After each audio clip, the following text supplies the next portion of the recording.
¿Alguna vez has considerado lo grave que es el orgullo a los ojos de Dios?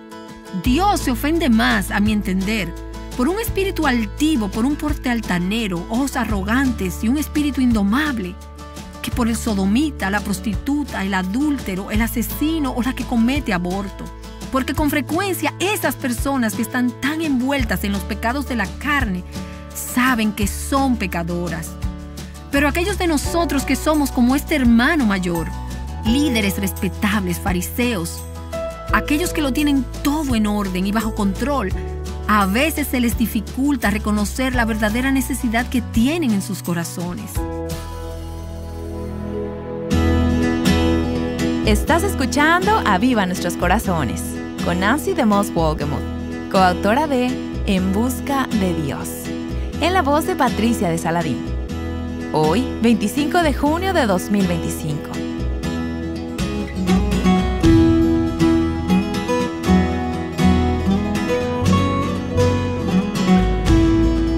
Dios hizo cosas sorprendentes a través de un mensaje acerca del quebrantamiento que Nancy enseñó en 1995. Bob y Kathy Helbey estuvieron ahí.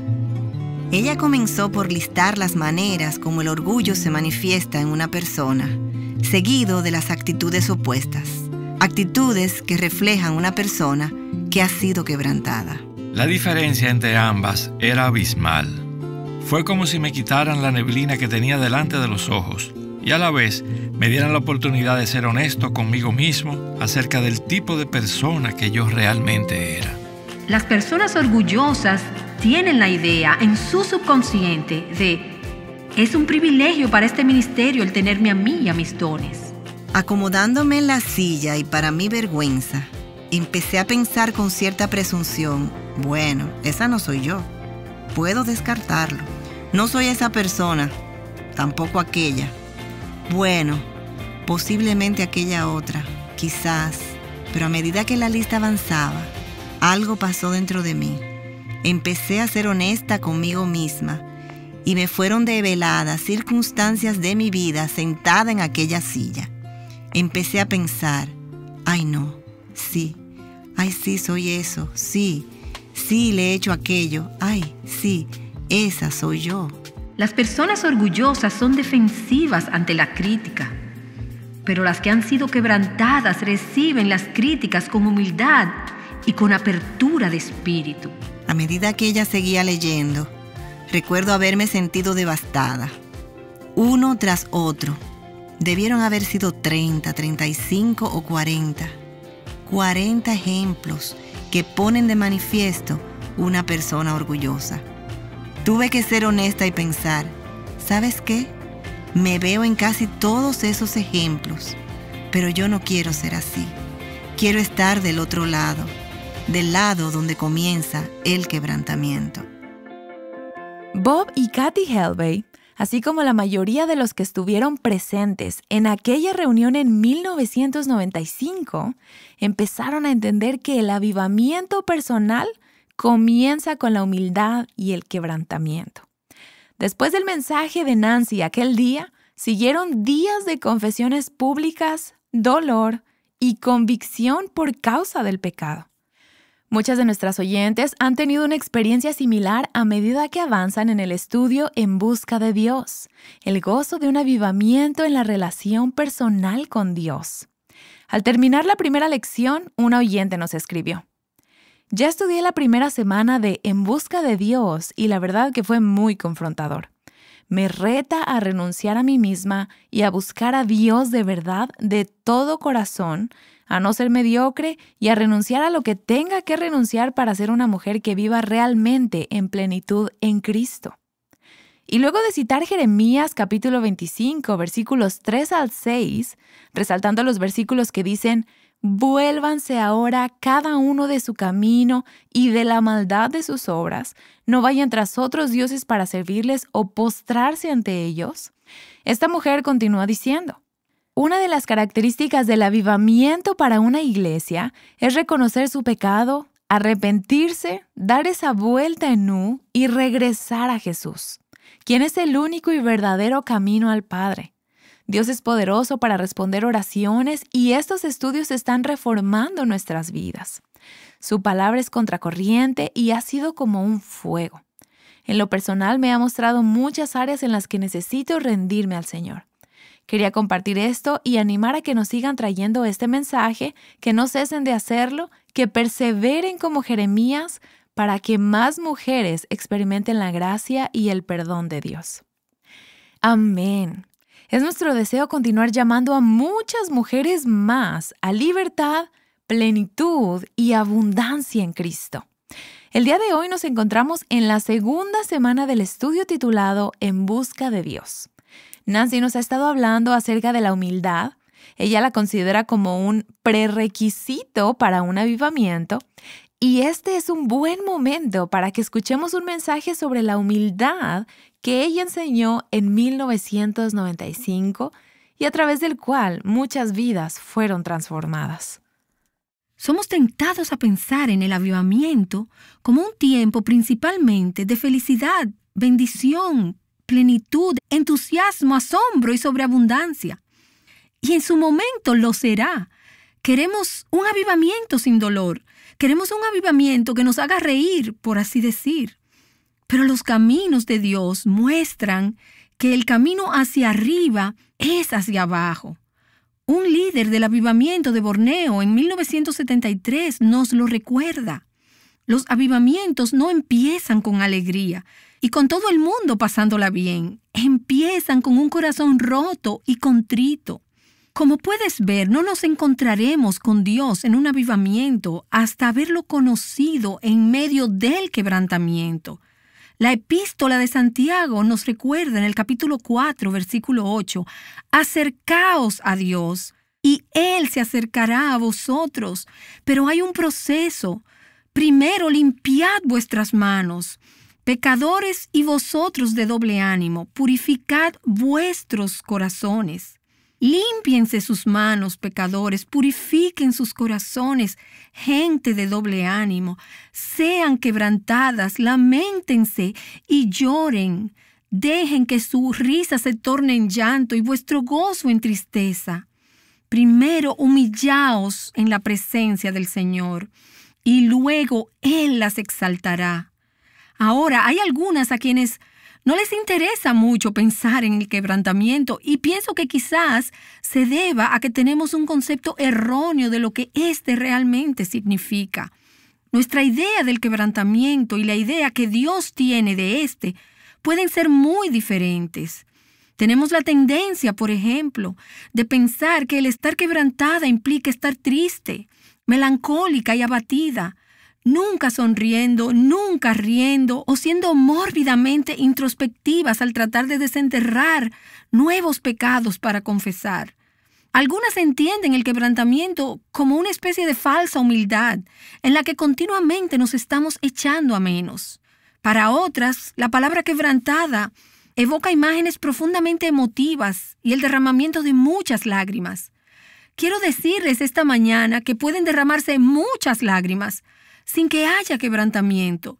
Y en algunos casos puede producirse un quebrantamiento genuino sin derramar lágrimas.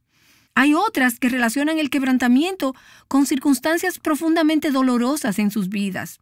Pero reitero que es posible sentir un gran dolor sin haber experimentado un quebrantamiento genuino. El quebrantamiento no es un sentimiento, no es una emoción, es una elección que yo hago. Es un acto de mi voluntad. El quebrantamiento no se limita a una experiencia o a una crisis en mi vida, aunque éstas estén allí. El quebrantamiento es más bien una forma continua de vida.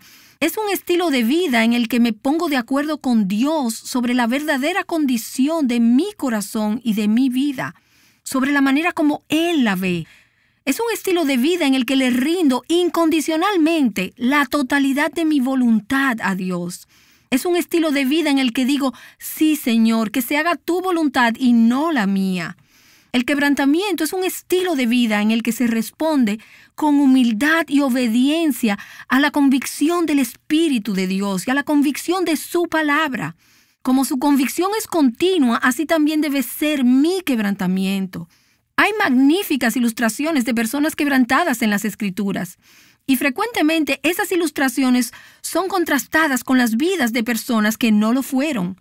Piensa, por ejemplo, en 2 reyes del Antiguo Testamento que se sentaron en el mismo trono. Uno cometió pecados flagrantes contra el corazón de Dios. Cometió adulterio, mintió, cometió asesinato para ocultar su pecado y luego vivió por un largo periodo de tiempo ocultando su traición contra Dios y contra su pueblo. A pesar de todo, la Escritura describe al rey David como un hombre conforme al corazón de Dios. Ahora piensa en el rey que le precedió, el rey Saúl. Sus pecados, de acuerdo a nuestros parámetros, no se comparan ante la gravedad de los del rey David. A nuestro modo de ver, Saúl solo fue culpable de una obediencia a medias. Y sin embargo, como consecuencia de su pecado, perdió su reino y su familia fue destruida. ¿Por qué esta diferencia? Los 2 hombres fueron confrontados por profetas por causa de sus pecados. Los 2 dijeron verbalmente, he pecado. Pero cuando el rey Saúl confesó su pecado, lo hizo culpando al pueblo, defendiéndose a sí mismo y poniendo excusas. Al momento de confesar, agregó por favor, no se lo digas al pueblo. Saúl lo ocultó, mientras que el rey David, al ser confrontado con su pecado, confesó y cayó de rodillas delante de Dios. La evidencia de cuán roto quedó su corazón y la profundidad de su dolor quedaron plasmados para que todo el mundo lo supiera en los salmos de contrición que tenemos en las Escrituras hoy en día. Una persona verdaderamente quebrantada no le importa quién lo sepa o no. Dios no estaba tan preocupado con la naturaleza del pecado en sí, tanto como con la actitud de corazón y la respuesta de estos hombres al ser confrontados con su pecado. Más adelante, en el Evangelio de Lucas, encontramos ilustraciones maravillosas que contrastan a una persona quebrantada de otra que no lo está.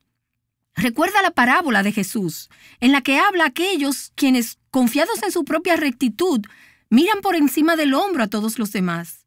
Él habló de 2 hombres que vinieron al templo a orar. Seguramente recuerdas el ejemplo de este fariseo en Lucas capítulo 18, que estando en pie, la Escritura dice que oraba para sí mismo diciendo, «Oh Dios, te doy gracias, porque en comparación con otros pecadores que conozco, yo estoy muy bien». Las personas orgullosas se comparan con los demás.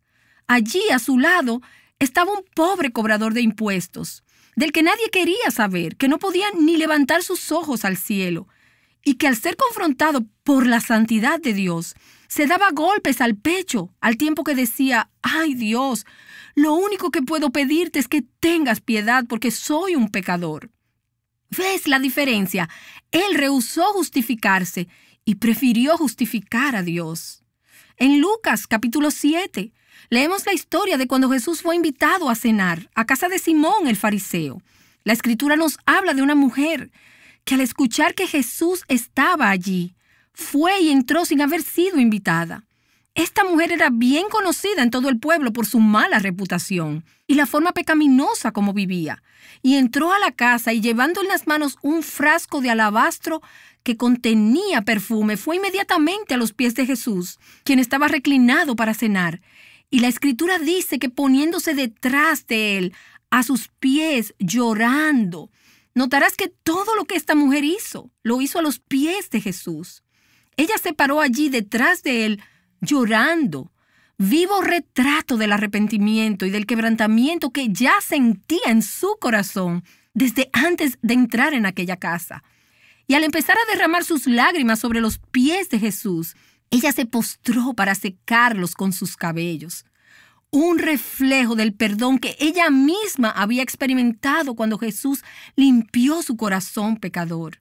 Y luego, ya sintiendo su corazón liberado y sin importarle quiénes estaban a su alrededor, se inclinó aún más para besar sus pies, para adorarlo y para amarlo, derramando todo el perfume del frasco de alabastro en sus pies, olvidándose de todos los que estaban en aquella habitación. Todo lo que le importaba era Jesús, y ella se postró a sus pies con un espíritu quebrantado y contrito. Mientras tanto, Simón el fariseo es un vivo retrato del hombre orgulloso y arrogante.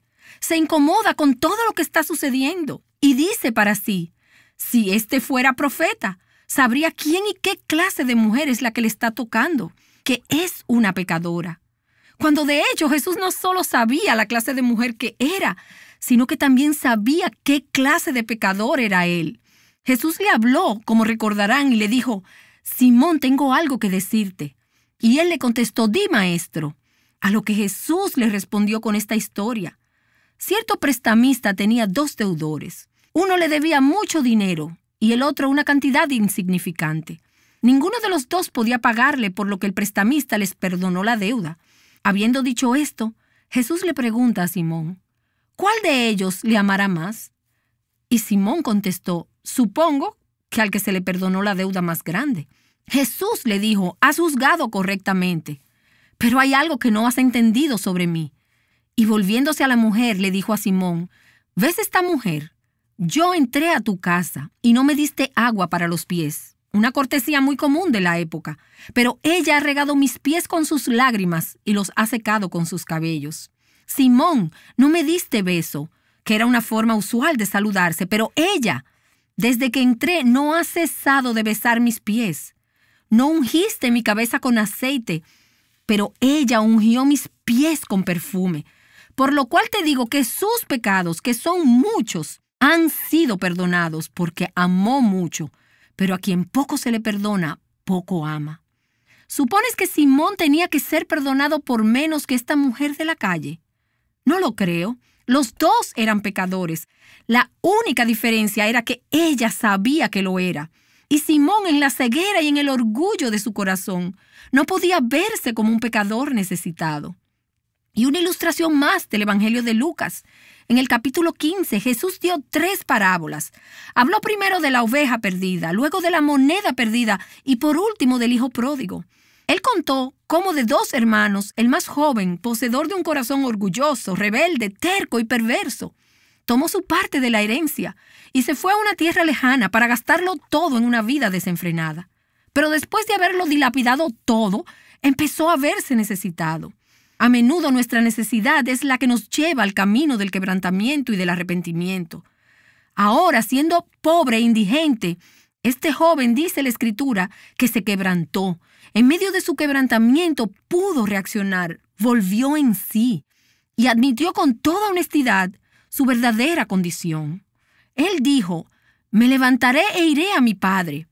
Este es un paso de arrepentimiento, el dejar su propio camino y tomar el camino del Padre. Y le diré, Padre, he pecado contra el cielo y contra ti.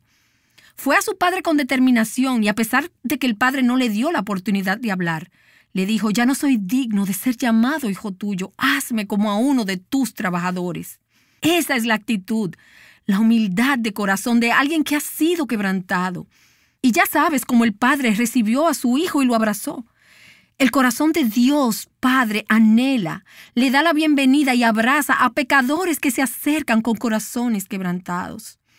También había un hermano mayor, y la Escritura nos dice en el versículo 25 de Lucas 15 que el hijo mayor estaba en el campo, que era un buen muchacho y estaba haciendo lo que se suponía debía hacer.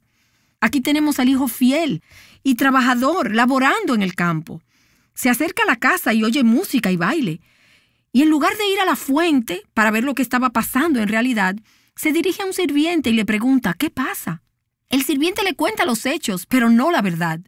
Las personas arrogantes y orgullosas no quieren oír la verdad. El sirviente le dijo, tu hermano consentido volvió y tu papá le armó una fiesta de bienvenida. Él no le dijo, tu hermano, ¿te acuerdas? Que cuando se fue su actitud era de superioridad, sintiéndose todopoderoso. Ha regresado, pero ya no es el mismo. Ha sido quebrantado, ha regresado humilde y arrepentido. No ha comido desde hace mucho tiempo. Ha tocado fondo y ahora su corazón está quebrantado. Tu padre lo ha perdonado y por eso la celebración.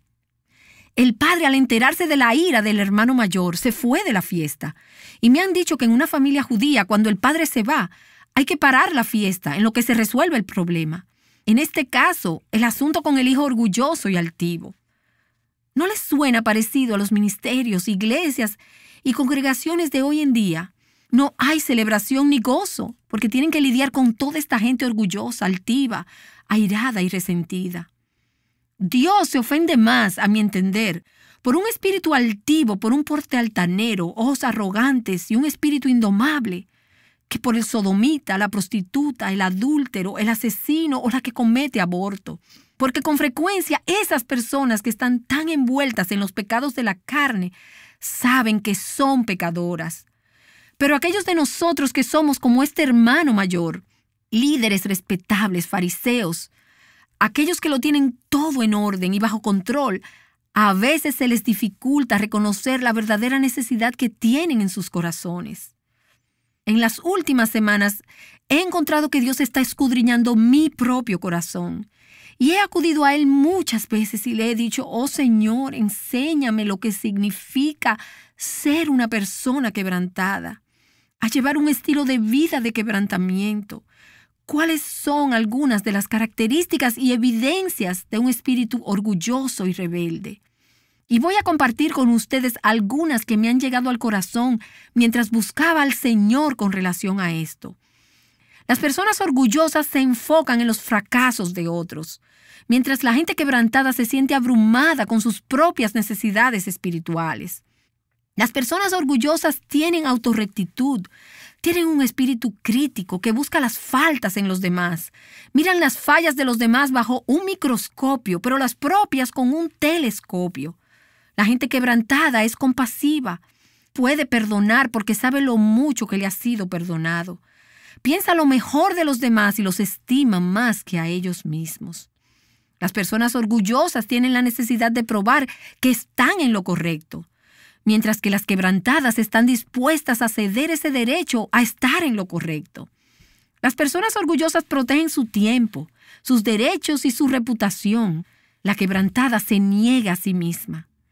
Las personas orgullosas desean que se les sirva, mientras que las quebrantadas se sienten motivadas a servir a los demás. A las personas orgullosas les gusta ser reconocidas y apreciadas. Se sienten heridas cuando otros son promovidos y ellos son pasados por alto.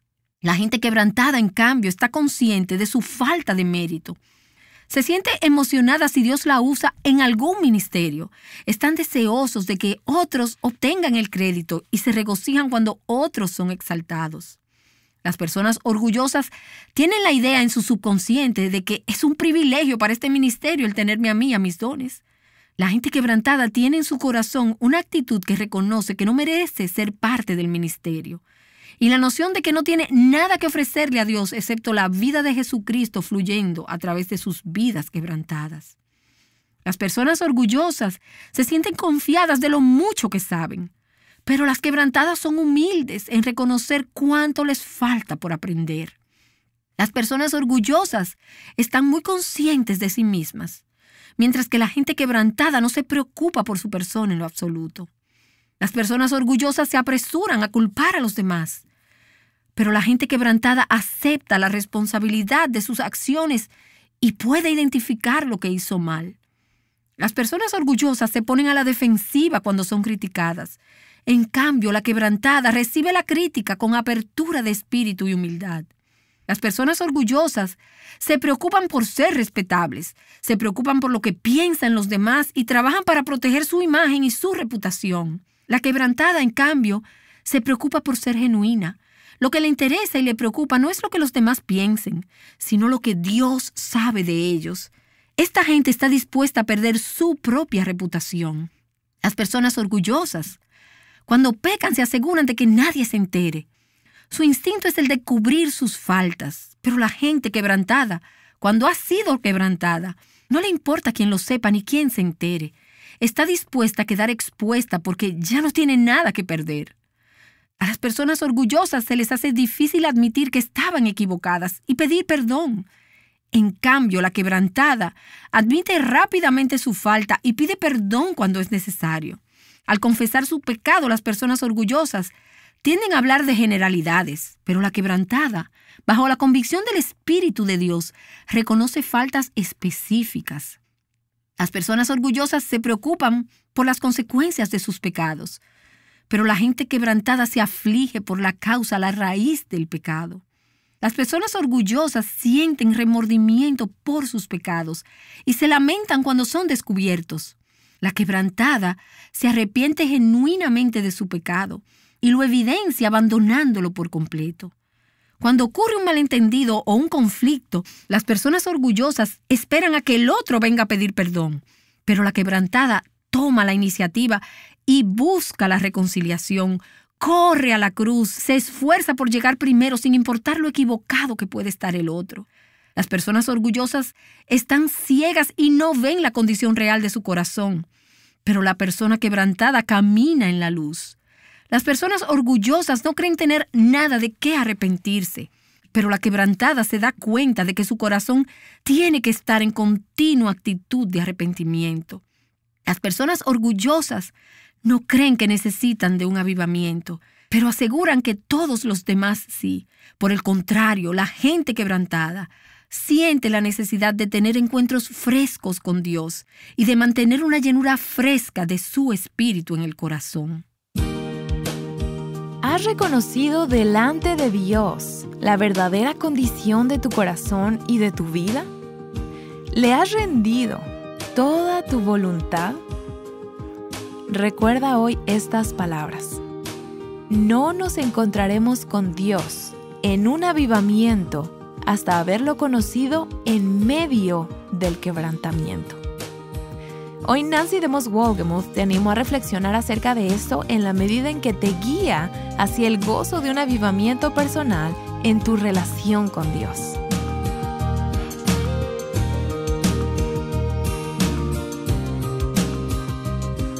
¿Alguna vez has considerado el hecho de que si no te humillas por medio del quebrantamiento, llegará el día en el que serás quebrantada en contra de tu voluntad? En el episodio del día de mañana, Nancy nos compartirá sobre esto. Te esperamos aquí en Aviva Nuestros Corazones. Siguiendo el ejemplo de Cristo, juntas, Aviva Nuestros Corazones es un ministerio de alcance de Revive Our Hearts.